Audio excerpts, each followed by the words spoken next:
站之后呢，才进入到这里。通过这些环节，不会让我们人的战斗当中，这些村头的大喇叭发挥着。All right, hi everyone. Nick in China here. Unfortunately, this is not going to be a travel video, which is what I want this whole channel to be about.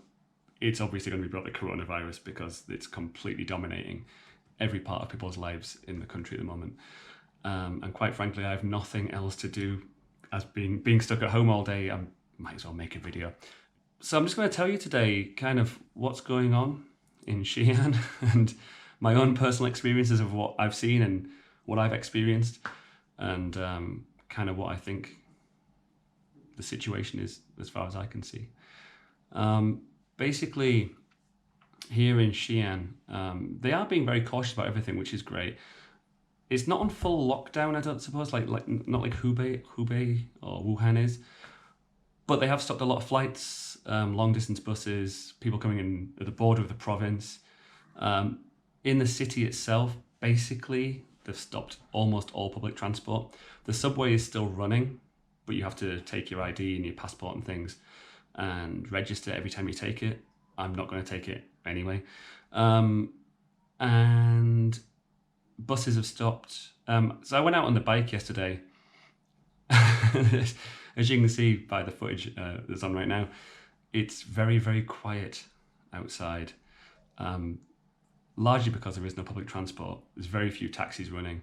And basically no one's going out. It's kind of a bit of a self-quarantine situation in Xi'an at the moment.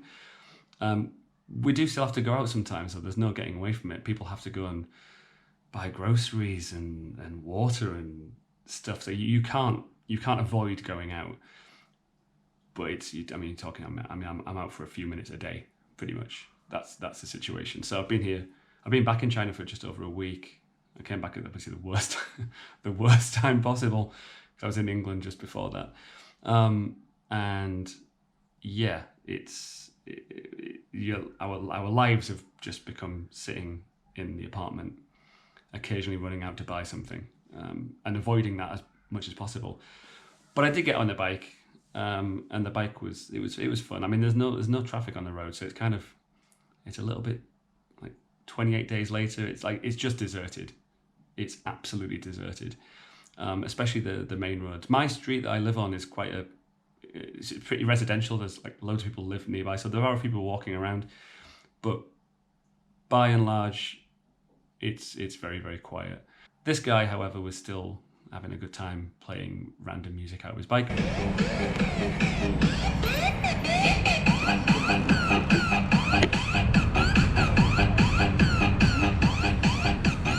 I kind of believe in the work of what the government are doing, and I mean, what they're doing it's impressive. You know, I don't think many other countries could mobilize so many people and change so many things so quickly. Particularly when you look at these hospitals that they're building in Hubei province, and they're building them in like 2 weeks. That's impressive. It's quite impressive. So yeah, I mean, with what the government are doing, obviously what people themselves are doing, i.e. basically staying away from other people, that's what's happening. I think this situation probably will get under control quite quickly in China. I feel although it's a horrible situation, I feel unusually kind of positive about how it's going to end up. And I think, to be honest, within a week or two, hopefully, I think it will be certainly past its peak. Fingers crossed. I don't know, obviously, but it's just from my experience of what I'm seeing and how things are going and how people are dealing with things. There's a few things going on, obviously, like in the community that I live in. There's quite a lot of people who live here. But whenever you leave and you go out to buy something, you come back in, the security guards are using a temperature gun, checking everyone's temperature. So they're being really thorough about everything. You know, in addition to this, the community is also taking everyone's name and making sure, just seeing actually who's here, because obviously a lot of people do travel in the festival, so they want to know exactly who's here and who's living where and what the situation is, which is pretty good as well. So I mean, they're calling around every single person, which is impressive that you can, mobilize essentially, I don't know how many thousands of people to do this job. But it's all good. It's all good stuff. I mean, anyone who takes a taxi in Xi'an, or if you take the subway, you have to take your passport and you have to essentially register where you've been, which is also, I mean, it might seem kind of extreme, but to be honest, they don't want to take any risks. They don't want this to spread, obviously, and they're doing a pretty good job of keeping tabs on everything.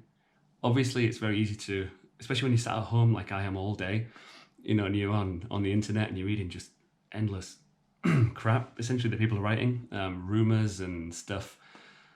I mean, that could obviously put you in a bit of a downward spiral, but I'm aware, I mean, most of it's complete nonsense. I mean, some of the predictions that people are putting are just like, they're so dark and kind of disturbing, because obviously people are doing this just to, I don't know, get shares on Twitter. I don't really know what they're doing it for. But I think take no heed to them. I mean, I think with the numbers and the new information that's coming out, to be honest, just listen to what the government figures are. They're not going to hide things. They don't want this to spread. Obviously, it is in no one's best interest, especially their own. It's not in their interest for this to get worse. So I think just keep following on what's coming out of the actual country, as opposed to just random people on the internet. I think it's going to be okay. To be honest, as much as I don't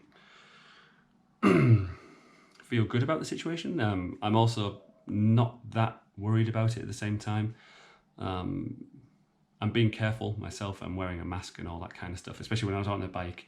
I was, of course, wearing a mask.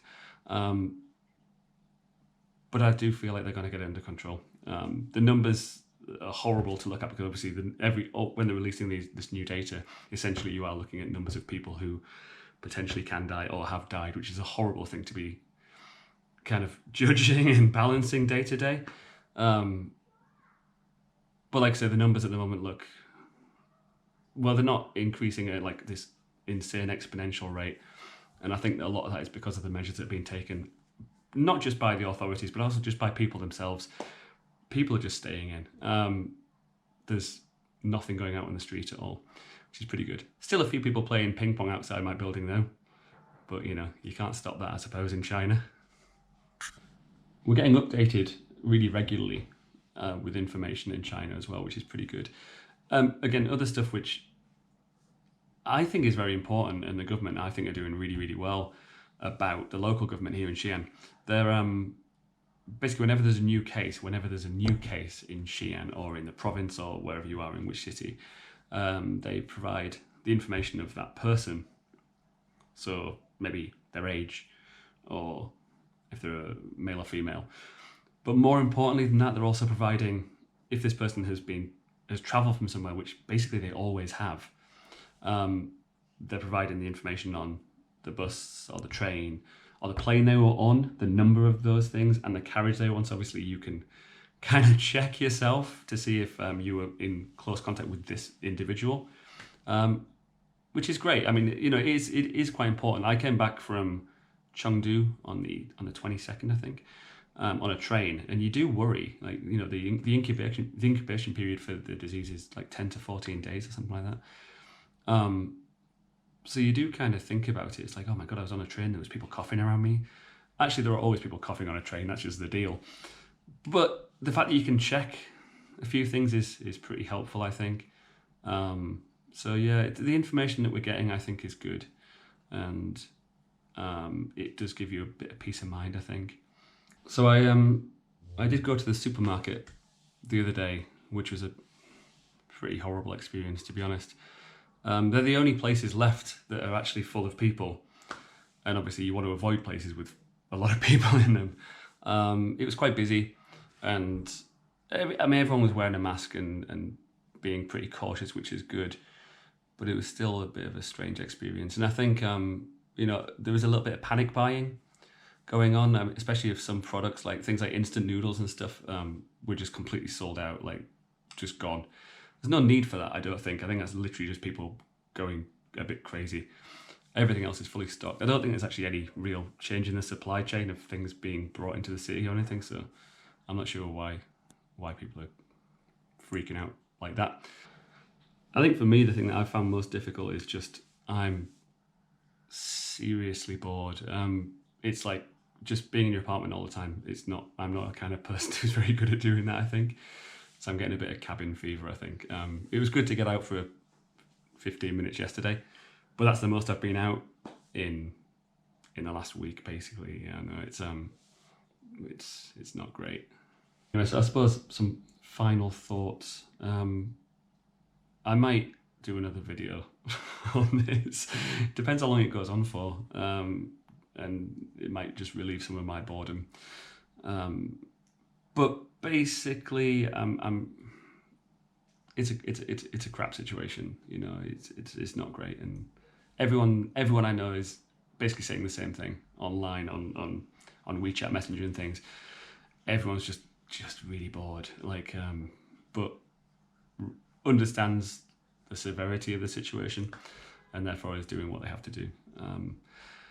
Thoughts are with Hubei and people in Wuhan, and obviously people now. Obviously, it's in, I think it's 18 other countries now as well. So hopefully people can, you know, other countries and their governments can get this under control, and hopefully once that's done, 2020 can actually start not being rubbish.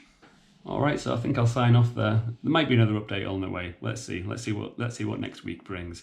In the meantime, I'm gonna have a cup of tea and wait for this all to blow over.